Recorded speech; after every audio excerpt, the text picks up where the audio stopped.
sekarang di fase tahun 2024 ini secara metafisika mohon maaf, saya suka yang meta-meta ini karena di setiap yang fisika, yang fisik pasti ada metafisiknya. Cara pandang nih, mohon maaf, bahwa sekarang ini kita memiliki pemimpin nasional yaitu presiden dan wakil presiden terpilih kodrate Gusti, Pak Prabowo sebagai presiden dan Pak Gibran sebagai wakil presiden. Menurut pandangan saya, Pak Prabowo mewakili energi Raja Hayam Wuruk zaman dulu. Kemudian Pak Gibran mewakili energi positif Patih Gajah Mada zaman dulu. Maka saya berharap besar, doa besar saya, kami kita semuanya, Indonesia di bawah kepemimpinan Bapak Prabowo dan Bapak Gibran sebagai presiden dan wakil presiden, dibantu oleh seluruh nayaka semuanya, didukung oleh seluruh rakyat Indonesia semuanya, akan terwujudlah kejayaan yang dicita-citakan Indonesia Emas tahun 2045. Tetapi kalau kepimpinan pusat, kepimpinan nasional itu turunan ke bawahnya, para gubernur, wakil gubernur dan para bupati, wakil bupati memiliki bibit yang unggul, memiliki bebet yang unggul, serta memiliki bobot yang unggul, sebagaimana Pak Prabowo dan Pak Gibran unggul dalam segi bibit bebet bobotnya. Pak Prabowo mewakili energi positif Raja Hayam Wuruk, Pak Gibran mewakili energi positif Patih Gajah Mada, energi positif yang besar akan nitis, netes, netes berkembang menjadi kenyataan. Indonesia akan mencapai kejayaan. Indonesia akan mencapai apa yang disebut baldatun thayyibatun wa rabbun ghafur. Itu tidak usah sampai pada tahun 2045, tetapi maju 10 tahun, 2035 akan terwujud. Amin. Ini harapan besar, doa besar. Assalamualaikum warahmatullahi wabarakatuh.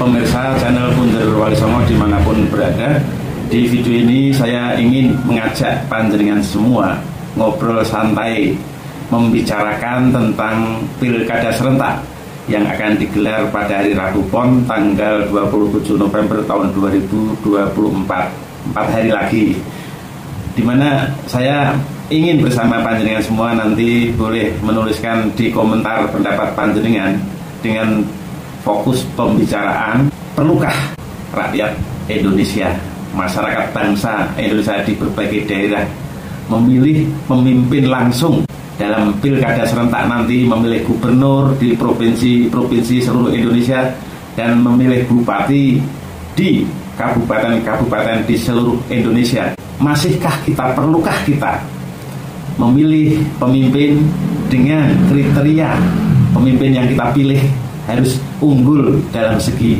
bibit, bebet, bobot. Bibit, bebet, bobot. Di kalangan para orang tua di Jawa zaman dulu, kriteria unggul bibit, bebet, bobot biasanya digunakan untuk memilih pasangan hidup.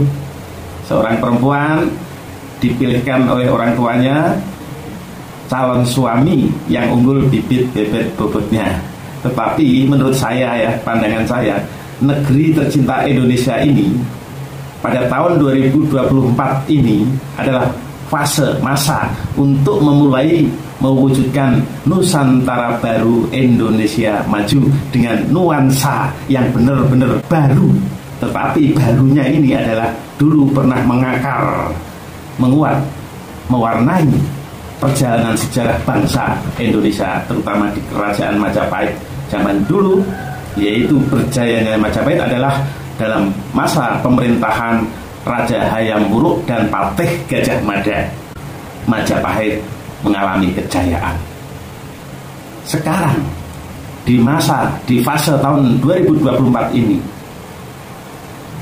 secara metafisika mohon maaf, saya suka yang meta-meta ini karena di setiap yang fisika, yang fisik pasti ada metafisiknya. Cara pandang ini, mohon maaf, bahwa sekarang ini kita memiliki pemimpin nasional yaitu presiden dan wakil presiden terpilih kodrate Gusti, Pak Prabowo sebagai presiden dan Pak Gibran sebagai wakil presiden. Menurut pandangan saya, Pak Prabowo mewakili energi Raja Hayam Wuruk zaman dulu. Kemudian Pak Gibran mewakili energi positif Tatih Gajah Mada zaman dulu. Maka saya berharap besar, doa besar saya, kami kita semuanya, Indonesia di bawah kepemimpinan Bapak Prabowo dan Bapak Gibran sebagai Presiden dan Wakil Presiden, dibantu oleh seluruh nayaka semuanya, didukung oleh seluruh rakyat Indonesia semuanya, akan terwujudlah kejayaan yang dicita-citakan Indonesia Emas tahun 2045.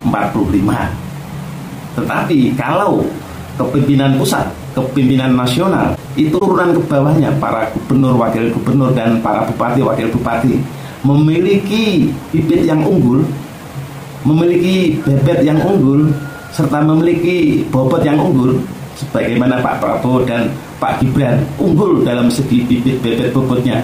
Pak Prabowo mewakili energi positif Raja Hayam Wuruk, Pak Gibran mewakili energi positif Tatih Gajah Mada, energi positif yang besar, akan nitis, netes, netes berkembang menjadi kenyataan.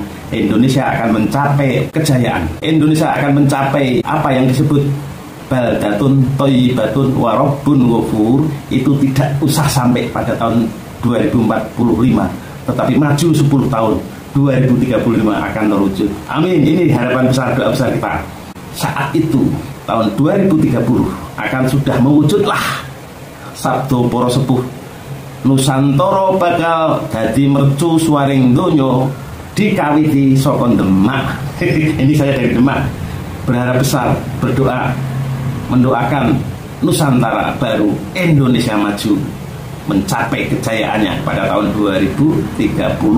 Nusantara menjadi mercusuar dunia, dimulai dari Demak Kota Wali. Tetapi ada prasyarat. Satu, ini hiruk-pikuk pesta demokrasi kampanye dalam rangka pilkada serentak pada tanggal 27 November tahun 2024 nanti, Rabu Pon, Rabu Pitu, Pon Pitu jumlah 14. Dalam pandangan Meta 14 itu mengandung makna filosofi yang luar biasa, yaitu diantaranya bersatunya umarok pemimpin negeri ini yang didukung oleh ulama Kiai Nusantara. Umarok pemimpin negeri ini adalah Trah Brawijayan, itu kalau di Jawa dan sekitarnya. Kalau di luar Jawa pasti punya kerajaan-kerajaan yang leluhurnya dulu berkiprah, berkhidmah untuk daerahnya. Itu keturunannya di tahun 2024 ini yang mencalonkan diri dalam pilkada serentak, insya Allah akan dipilih oleh rakyat. Itu jadi ini Indonesia maju, Nusantara baru akan dimulai tahun 2024 ini dalam proses pemilihan pemimpin langsung, yaitu pilkada serentak, memilih gubernur, wakil gubernur, memilih bupati, wakil bupati. Di mana mudah-mudahan nanti seluruh daerah di negeri Indonesia ini, di provinsi-provinsi Indonesia ini, dan di kabupaten-kabupaten di seluruh Indonesia ini, masyarakat di tempat masing-masing, masyarakat setempat masing-masing punya naluri memilih pemimpin yang memiliki bibit bebet bobot unggul. Saudara, perlu saya sampaikan sebagai ilustrasi gambaran ya, untuk menjadi wawasan kita nanti, dasar memilih pemimpin secara langsung pada tanggal 27 November tahun 2024 nanti. Pemilihan pemimpin langsung ini luar biasa bagi saya. Maka bagi saya pribadi tidak ingin tidak berpartisipasi. Artinya saya tidak ingin golput, saya tidak pernah golput sejak muda dulu sampai hari ini nanti, untuk memilihkan pemimpin yang sesuai naluri. Naluri punya prasyarat bagi saya selalu memilih pemimpin yang unggul dari segi bibit bebet bobotnya. Bibit itu sosok tokoh pemimpin dilihat dari silsilahnya, keturunannya ke atas. Artinya apa?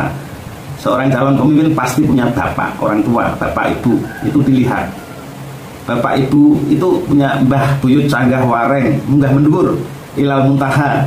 Itu bagi orang-orang tertentu, termasuk saya, pasti memperhitungkan itu. Jadi pemimpin yang unggul dari segi bibit itu dilihat dari segi keturunan, silsilahnya ke atas. Bagi saya Silsilah itu bisa dilihat dari dua hal, dari dua segi, Abul Jasad dan Abul Ruh. Abul Jasad itu yang keturunan gen, ya, keturunan langsung darah. Kalau Abul Ruh itu keturunan sanad ilmu, sambung ilmu, ya. Ini calon pemimpin ini punya orang tua siapa, pemimpin ini punya guru-guru siapa, pemimpin ini punya orang tua siapa, orang tuanya punya guru-guru siapa, terus ke atas. Itu dari segi bibit, segi keturunan.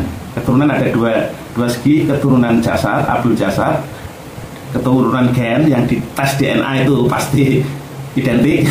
Yang kedua, keturunan Abul Ruh, keturunan dari segi keilmuan, karena keilmuan nanti penting.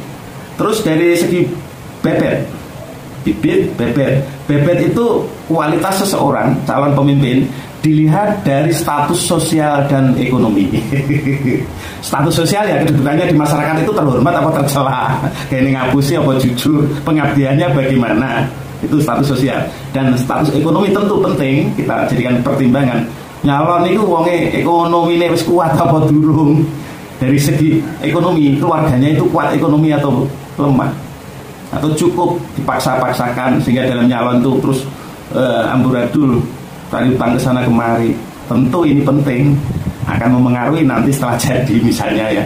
Yang ekonominya, status ekonominya tidak kuat, pasti orientasi pertama nanti setelah jadi adalah mengembalikan modal. Apa ujung-ujungnya? Korupsi. Itu dari segi bebet. Sekarang kriteria pemimpin dari segi bobot, itu kualitas seseorang calon pemimpin itu dilihat dari kepribadian dan pendidikan.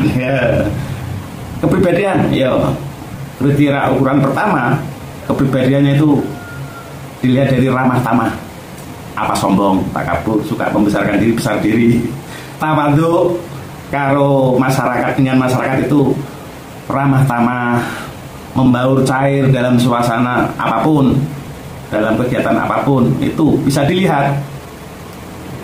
Itu kepribadian. Jangan memilih pemimpin yang kepribadiannya ditengarai oleh kesombongan, besar diri, itu rusak nanti. Itu saya ya, kami. Karena saya tidak sendirian, kami punya banyak kawan saudara di mana-mana yang sepemikiran ya. Kemudian dari segi pendidikan, ya, pendidikannya itu sekolah tenan apa ora? Ijazah asli apa ora asli, begitu pendidikannya. Terus pendidikannya itu yang terkait sebagai pemimpin, pendidikannya itu menjadikan modal pengetahuan dan keterampilannya dalam memimpin masyarakat, umat, komunikasi publik, pengorganisasian, tata laksana nantinya atau tidak pendidikannya itu. Yang jelas dari segi bobot, kepribadian dan pendidikan itu sudah bisa dilihat jejak digitalnya, track recordnya sebelumnya. Masyarakat sekitar setempat pasti paham kepribadian ditengarai oleh ramah tamah, supel, opo sombong, takabur, suka membeda-bedakan, memilah-memilih dalam pergaulan, jujur apa sering ngapusi.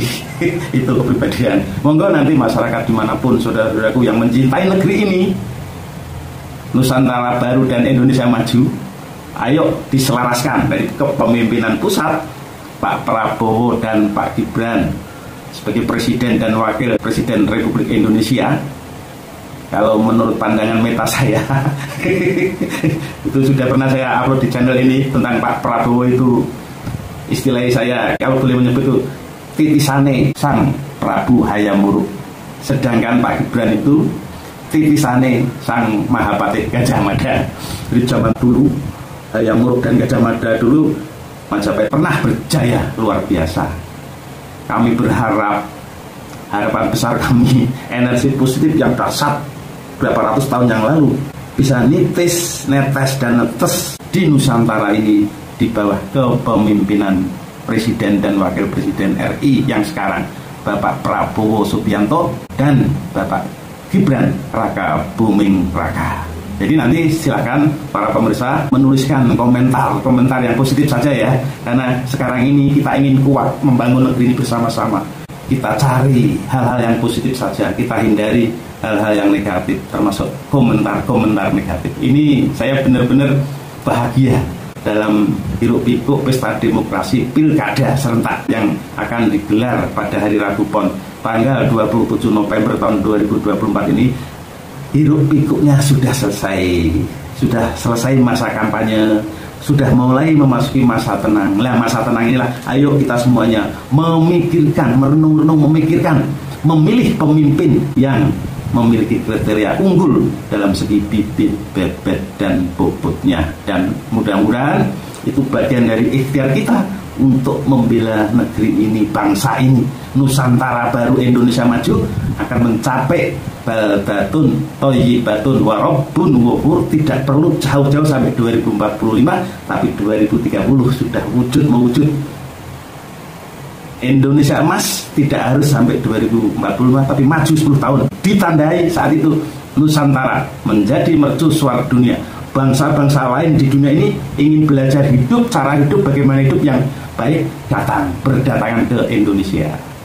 Dan Nusantara menjadi mercusuar dunia dimulai dari Demak Kota Wali, Demak tercinta ini. Saya dari Demak Kota Wali, Punjer Wali Songo, mengucapkan kepada seluruh masyarakat bangsa Indonesia, selamat berpikir-pikir, merenung-renung di hari tenang ini untuk memilih gubernur dan wakil gubernur, memilih bupati dan wakil bupati yang unggul bibit, bebet, bobotnya. Insya Allah Indonesia maju, Nusantara baru segera terwujud. Assalamualaikum warahmatullahi wabarakatuh.